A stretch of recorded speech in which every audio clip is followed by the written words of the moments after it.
Hey, it's Ian Hart here, and today I'm going to show you how to increase more mobility in your hips and more stability in your abs so that you can hit the golf ball while protecting your back and at the same time hit it further, because the power comes from hip mobility and core stability. So not only are you going to hit the ball further, but you're going to protect your back, which is very important because you don't want back pain taking you out of your game. And we've seen it occur over and over again, and it takes people out of the game for a long time because they're torquing their back rather than using their hips for the mobility aspect of it. So I'm going to show you three exercises right now that you can do. It takes a few minutes. The only thing you need is a mat, or you can use your carpet, and a pillow or a ball or something. So you're going to lay down. If you're already in pain, if you already have back pain, make sure you get down properly. Keep your back straight. Use your elbows to slowly get down into this position. You're going to prop up your head. Right now you're in a biomechanically correct position, meaning that your spine is in one of the best positions, so there's no stress on the lower back right now. So you're going to lay down, hands at your side. You're going to use your hands to put pressure down to engage your core to help create stability throughout this movement while we create mobility in your hips.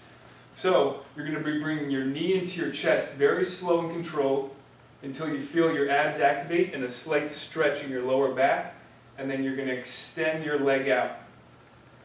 So very slow and controlled. The important part here is that you're connecting your mind with your abs and your lower back. And each time, try to pull back a little bit further. Don't go too hard, too fast. Just connect, because we're going to do a few sets of 8 reps. So 3 sets of 8 repetitions. Very slow. Again, you're using your hands to engage your abs. And then pull back a little bit further each time. Extend all the way out. While you're doing it, keeping your abs nice and tight. Alright, so finish up 8 reps. I'm going to do one more set with you on the left side, and then you can do 2 more sets on your own. So pull, slow and controlled, abs nice and tight. Right now we're loosening up the hip flexors, and then creating stability in the muscles that support the spine.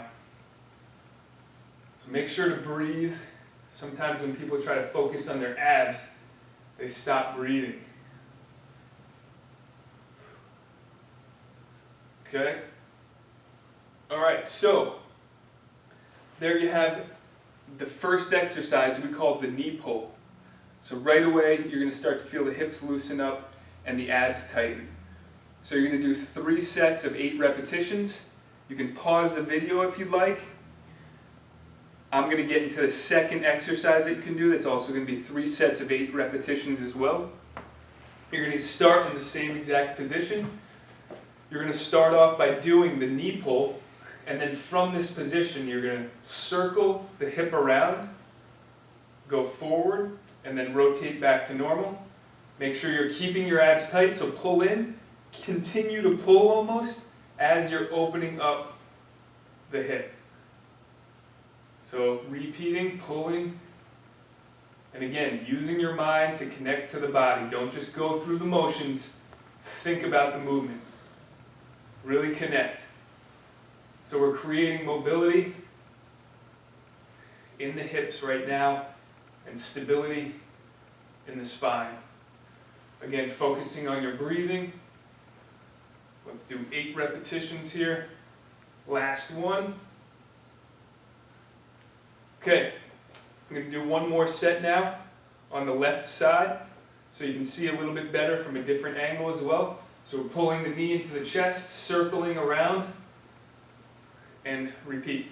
One thing that you can notice is that I'm keeping my foot close to my inner thigh and not letting it come out here. So I'm pulling in, circling around, and then back out. Pulling and circle, and each time pushing out a little bit further. You might hear some cracking and popping while you do this movement. That's okay. That's actually normal. if you're really disconnected from your core muscles and your abs, you might not feel them the first time that you do this. You might need to do this a little bit more. So, okay. So that's the second exercise we just did. So we just did a knee pull, and now what we call a single frog leg for increased mobility in the hips and stability in the spine. Now we're going to stand up. Remember, again, if your back's bothering you especially, you want to get up without putting stress on your back. Use your elbows, roll onto your side, and then stand up. You're going to get into a jackknife, what we call a seated jackknife. So this is a stretch we're going to do, 3 sets, holding it for 12 seconds. Sit up nice and straight. You're going to gently move forward, reach for your toes, and then push your forehead down towards your knees.